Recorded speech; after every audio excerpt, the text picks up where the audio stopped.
Hello and welcome to Channel's Book Club. I am Olakunle Kasumo. A young man participated in a short story writing competition and much to his delight, he won.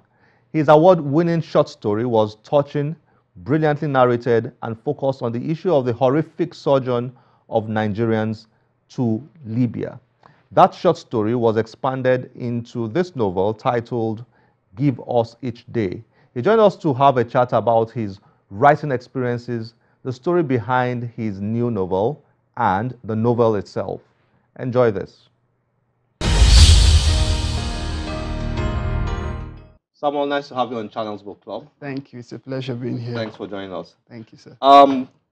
Give us each day. We're going to come to this book. Lovely book. But it's a story behind the book that I would like to start with. And I find it quite fascinating. Okay. You did a writer's prize competition. Yes. Short story. Yes.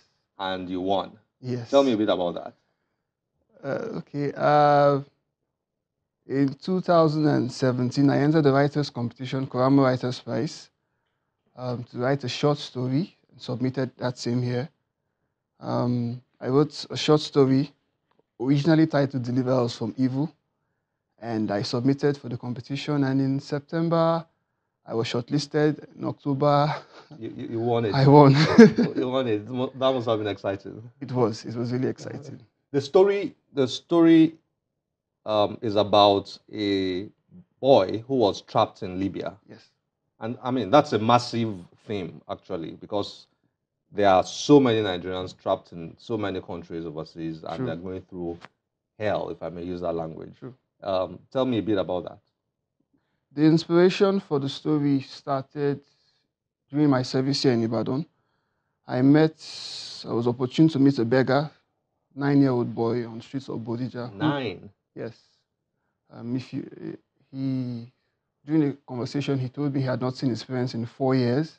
Whoa. And was sleeping at the market in Bodija, which wasn't so far from where I was staying. And I wasn't new to the idea of children living on the street, but he looked rather small. And I tried imagining 4 years. But 9 minus 4, 5. So I've not seen his parents since 5. So, and they moved in a group together. They begged in a group together on the street, stayed together.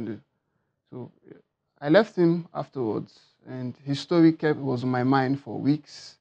And I would say coincidentally, I was also doing the research on Libya and Syria and praying about it. And I think within the weeks that followed, Sheun Ajimobi just came. Sheun Ajimobi is the protagonist of your book, the central character. Yes.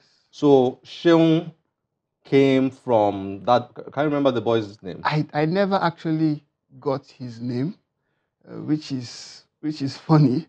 I tried looking for him to see if I could find him, to get more details about it. I know the only thing I remember hearing was he was originally from Abeokuta, and he got separated from his mom one day, and then a man offered to help them, and they've been moving and moving and moving and moving since then. So, I mean, obviously there are millions of children like that.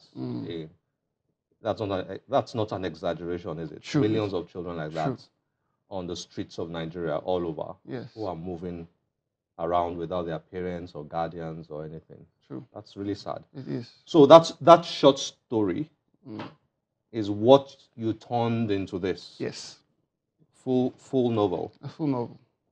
What was that experience like? It was challenging. Because a short story is different from a novel. Yes. They're in two different worlds. Originally, I thought of creating a 3-part short story series, one on Sheun and 2 other characters. I wanted to explore life through their eyes in Libya and other the Sahara crossing. But when the opportunity came to increase this, to develop this, I was like, okay. And I had to go back and dig deeper. And it was an incredible journey. For me, I love writing in first person.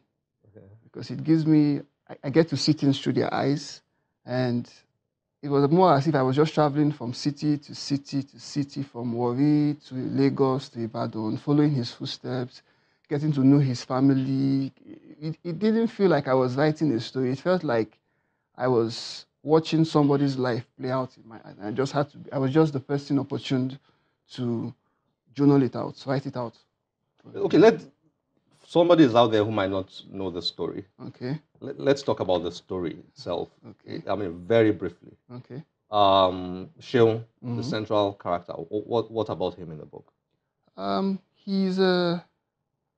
He's 9 years old. He's quiet, or let's say reserved, but witty, and he's the kind of young man who grew up in Warri, young boy who grew up in Warri, expecting to have a wonderful home, a wonderful family with, and things didn't exactly play out well. And a set of unfortunate incidences happen, and he's in a different land. He's thousands of miles away from home. Yeah, he ends up in Libya. In Libya, and with nobody, different language, different people.